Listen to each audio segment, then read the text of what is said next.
事例25、機械の試運転に要した費用。当社は、この度、最新鋭の大型工作機械を購入しました。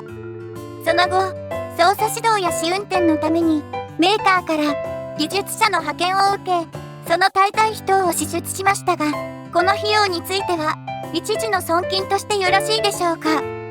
回答。減価償却資産の取得価格には、資産の購入代価のほか、事業のように供するため直接要した費用の額が含まれるとされています。